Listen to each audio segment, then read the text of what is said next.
So this lesson in section 4 is about ACCES-VR.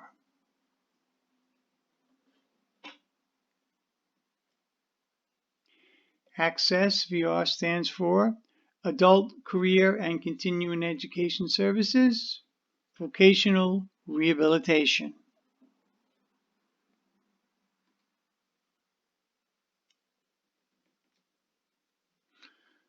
So I'll just tell you a little bit about ACCES-VR before we start with the presentation. ACCES-VR is a state-funded program by the New York State Education Department. And when I say it's state-funded, it's actually taxpayer-funded. So it's actually our taxes, our tax dollars are funding ACCES-VR through the New York State Education Department. And then there's a little information here. Assisting individuals with disabilities to achieve and maintain employment and to support independent living. So if you go back to the beginning of the course, when I told you about the Americans with Disabilities Act and that they had resources that were available if they had a disability, and that addiction, substance use disorder, or alcohol use disorder, or mental health disorders are considered a disability. So our clients who have a diagnosis and we can document their disability are entitled to ACCES-VR services through the New York State Education Department for career development. And I want to say it's free, but it's not free because it's funded by our tax dollars. But our patients can avail themselves and we can refer our patients to utilize these services, and there is no out-of-pocket expense to our patients. So on a personal note, I feel kind of good about it hurts less for me to pay New York State taxes because I know my tax dollars are going to help fund this program, which is a tremendous resource, professional resource for us as counselors and to our patients, tremendous resource. So I feel a little bit better about paying taxes because of a program like this, and I have utilized it extensively over the years, and I made it an important part of this training about vocational rehabilitation. Okay, so let's carry on.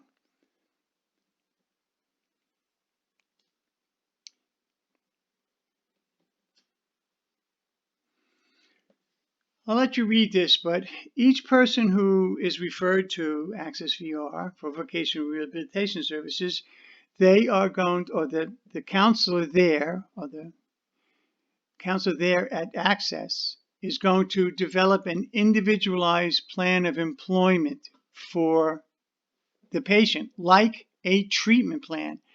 Like an individualized treatment plan, it's the same thing. It's an individualized plan for employment. So the focus of ACCES, or the thrust, the main point of ACCES, is to help people find gainful employment where they can be independent. Whereas people who have access to ACCES may be on public services, public assistance, getting subsidized. So ACCES wants people who utilize their service to be employed, be gainfully employed and independent and paying taxes and earning a salary. So the objective is to get an individual a good job. Okay, so let's just have a look at that. All vocational rehabilitation services provided by ACCES-VR must be included in the Individualized Plan for Employment, the IPE, and be required to reach your employment goals. The IPE is a roadmap to employment, like a treatment plan is a roadmap to recovery. ACCES-VR encourages you to be independent as you would like when you're developing your individualized plan of employment. Your vocational rehabilitation counselor is available to assist you with developing your plan and reaching your employment goals. I'm just going to stop here for a second. Okay, so When we talked about the vocational rehabilitation counselor, if you don't have a vocational rehabilitation counselor working as part of your multidisciplinary treatment team, that person can be working at ACCES-VR. Now they have I've interviewed. I went over and visited, and I've interviewed and had presentations by the head of ACCES-VR at my local office here on Long Island. And when I walked around there, there's probably 12, 18 counselors. They all have master's degrees in vocational rehabilitation counselors, or they're licensed social workers with a master's degree in vocational rehabilitation counselors. So if you don't have one of these individuals working at your treatment program, they're all working for the state over at like a program like ACCES-VR. So they're very well qualified. Each individual who is taking part of the ACCES-VR program is assigned a VR counselor. And they have a counselor there who's going to develop an individualized plan of employment and work with them. Okay? All right.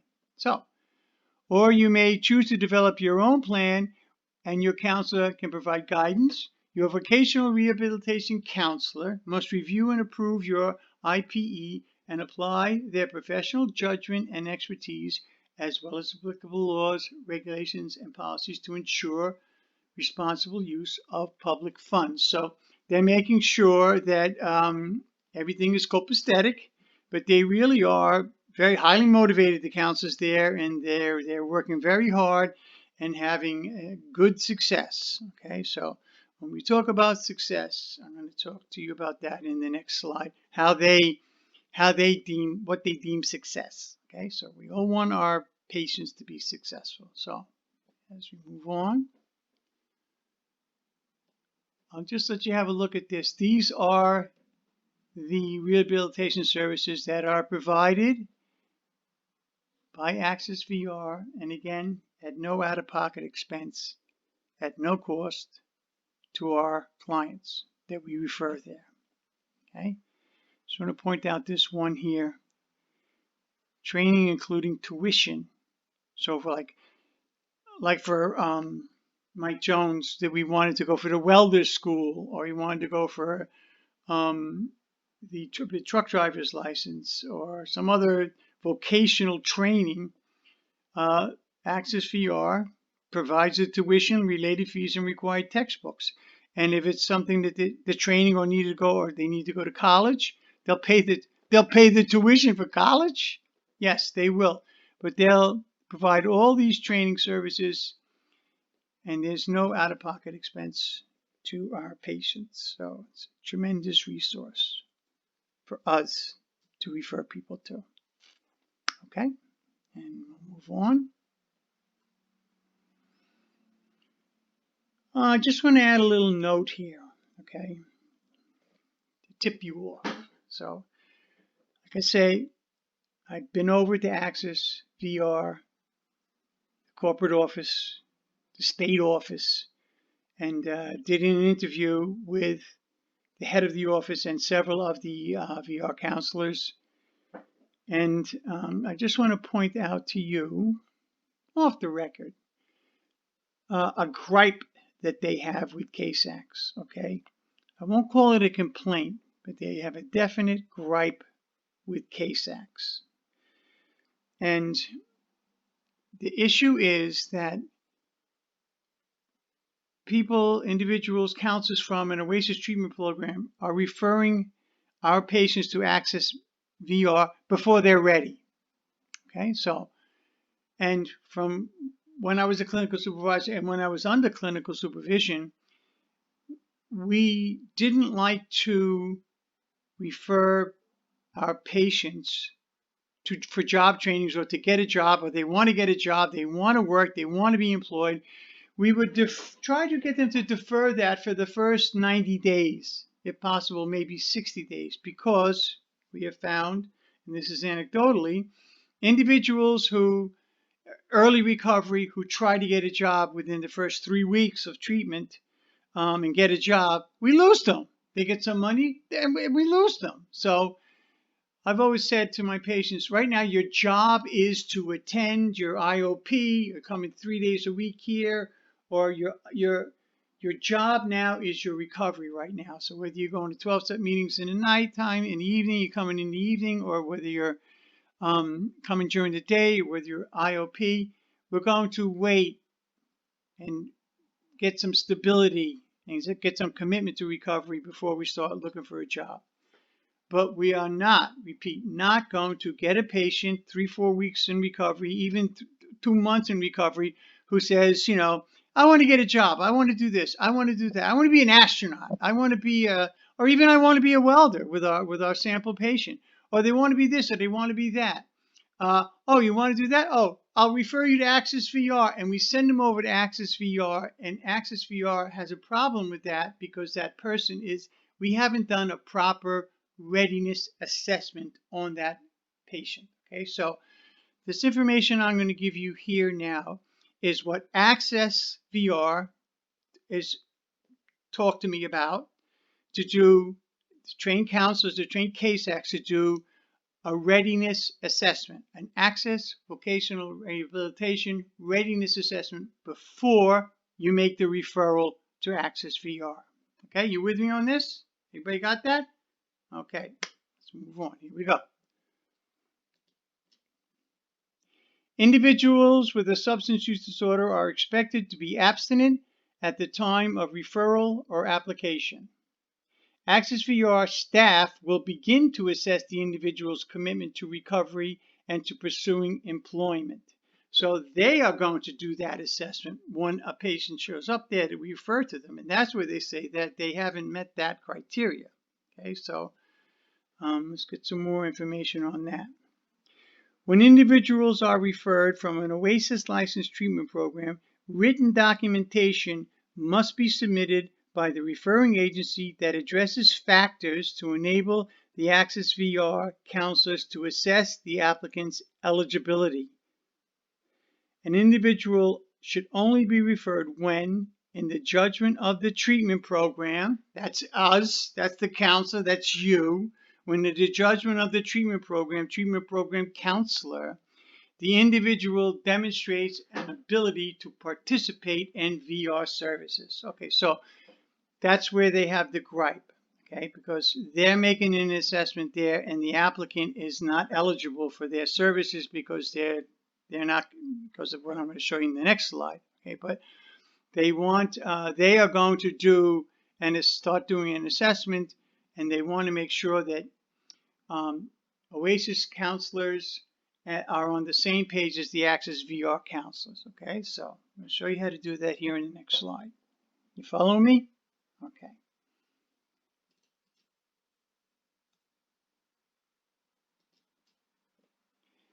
Assessing vocational rehabilitation readiness. Okay, so this is what the readiness assessment, which is actually the name of the course. Okay, this is a big component of the course, as readiness assessment. Okay, put a lot of research into the development of this course, and I teach this at the college level for new case acts.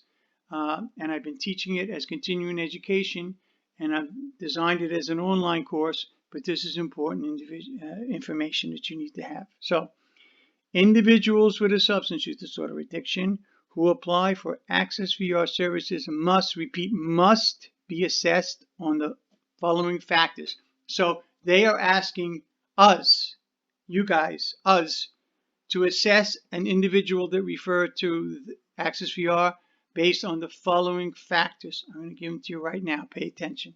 There'll be questions about this on the quiz. The individual or patient recognizes that substance use disorder as a disability and has participated responsibly in a treatment program, maintaining consistent and regular attendance as defined in the treatment plan. Now, remember the treatment plan example that we had for our imaginary patient? There is a treatment plan in all the life areas, you know, substance use disorder, family, legal, vocational, all these life skills. So, I mean, I have a course on the larger picture of a treatment plan on my website too.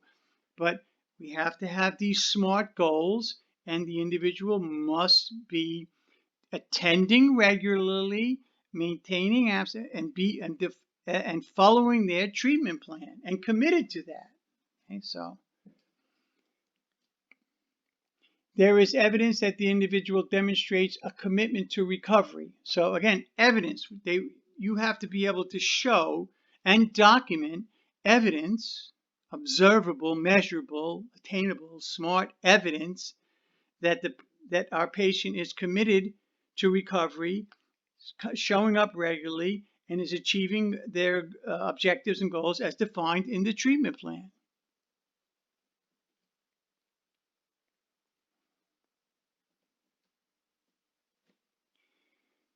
They also want you to assess and show that the individual has made satisfactory progress towards achieving the goals established in the treatment plan, which include cessation of substances not prescribed and monitored by physicians. So you got to make sure that our patients are maintaining abstinence. You know how you do that? Toxicology screens. But you can't send a patient over there who's clean 3 weeks or has relapsed twice or doesn't have a commitment or has maintained some type of abstinence or period of abstinence before you're going to send them to vocational rehabilitation training and continuing education and stuff.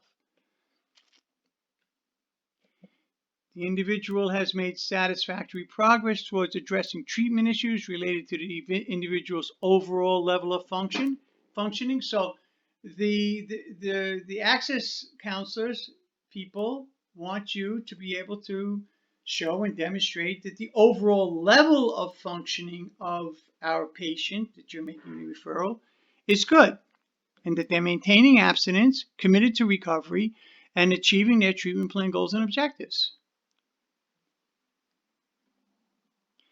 The individual has demonstrated an understanding of the need for vocational rehabilitation services and the specific reasons for the referral at the time it is made. Okay, so again, when you make the referral over to ACCES-VR, the initial referral that you're going to send the patient to is called the orientation. So there's links with paperwork, the paper application, and some more links of some more information as supporting documentation in this lesson. But before you make the referral over there, you can even get them on the phone with the patient. So you're going to say eventually in the treatment plan that you're going to make a referral to ACCES-VR and that you're going to send them for an orientation. So you can do that with the patient. You could pick up the phone and call your local ACCES-VR office, and they're all listed on the website there that I give you.